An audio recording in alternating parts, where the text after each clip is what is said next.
What's up, real world? Twisted Luck. Hope everybody's good. Thanks for being here. I want to do a quick video to answer a bunch of questions that I've gotten.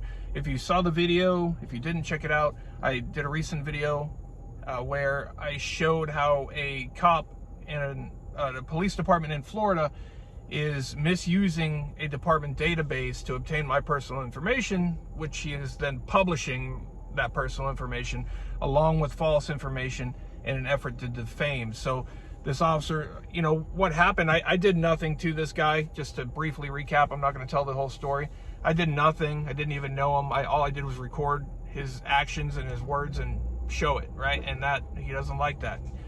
So he has attempted to intimidate, retaliate, defame. These are just things that, you know, a good cop, like I always said, we highlight good cops when we find them, right? And a good cop will have no problem with the camera. This guy just, you know, has things to hide, apparently. So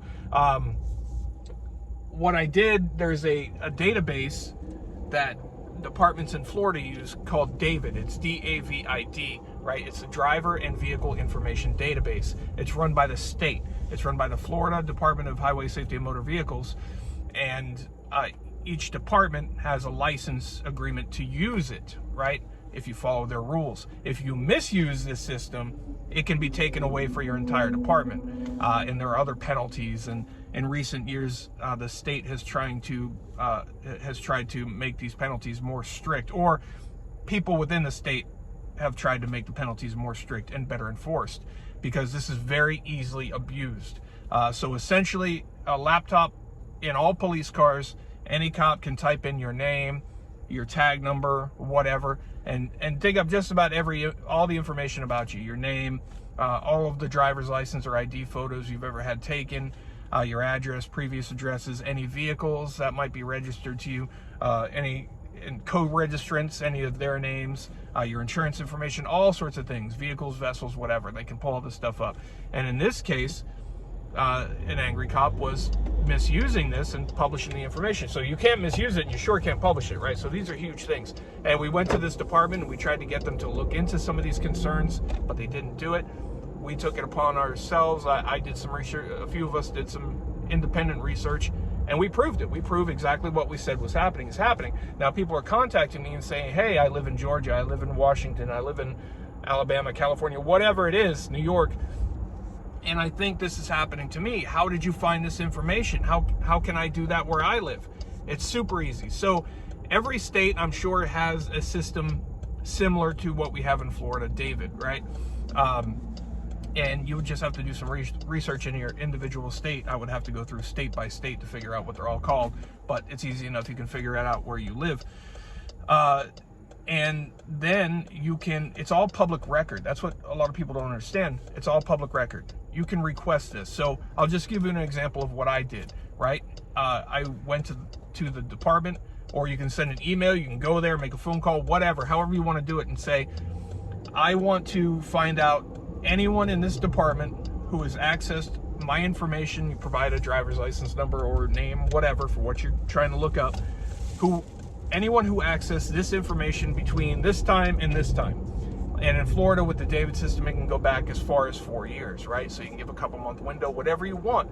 And they will research that, and they will have to come back, because it's public record, they will have to come back and show you, okay, these are all the times that your information was accessed.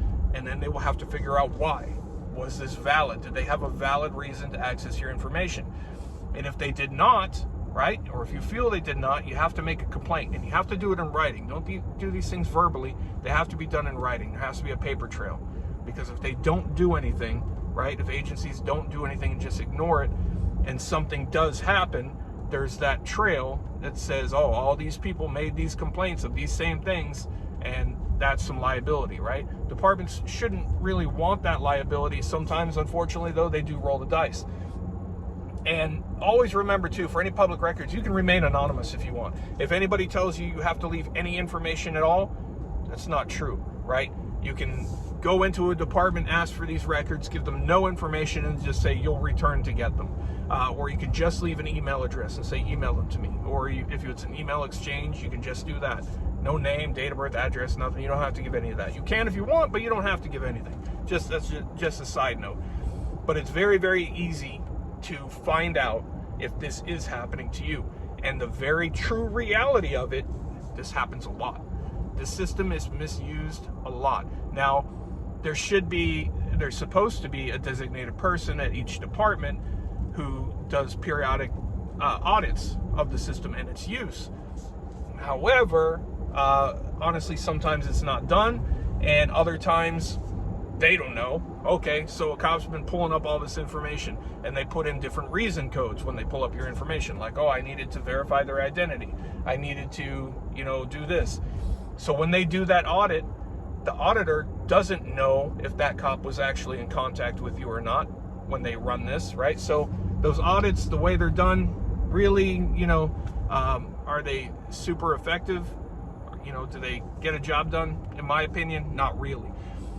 If they did, this would have been discovered previously, before we even had to look into it, that this same cop was pulling up not just my information, but several people's information unlawfully without cause, abusing the system. So it's very easy. You can send this request on a state level too, not just a department. You can, whoever runs, like here, it's the Florida Department of Highway Safety and Motor Vehicles. You can contact them and say, anyone who has accessed my information in the system between this time and this time, and then you'll get that information for anybody in the entire state, any department in the state. When you go to a local agency, you'll get the information for just that agency, or you can do both, so you can compare the two. But a lot of people have been asking me that, and if you feel like it's probably happening to you, it probably is happening to you, because it would disturb you to actually know how frequently that goes on. And sometimes there is malicious intent. Just because you record their own actions, right? Their own actions. You didn't do anything. You just held the camera. And they unfortunately do have ways of retaliating, and they have access to databases, and they can find all of your personal information. Remember, these are just people, right? Cops aren't some kind of superhero or anything like that. They're just people. And as we see, sometimes they're the wrong type of people to be in that position with the access to the things that they have access to. That's a scary, dangerous thing, and the people should be looking into it. And I'll tell you what, if more people request this information from these agencies, the individual agencies, hey, I need to see who has pulled up my information between X and X. More people need to do that, because if more people do that, the departments will start taking it more seriously in controlling its misuse and auditing its use. Right now, usually they don't get requests like that because people don't know about it. Nobody pays attention. It happens and nobody finds out. Many of you that are going to watch this, it's happened to you and you have no idea, and you won't have any idea. Once the departments start getting all these requests, they're going to have no choice but to start taking it more seriously. That's how you do it. And you're not trying to get them to do something new, you're trying to get them to do what they're already supposed to do to protect you. Stay tuned, more updates are coming. Thanks for being here. Share your thoughts, send your questions, whatever it might be. Twisted Luck, I'll see you soon.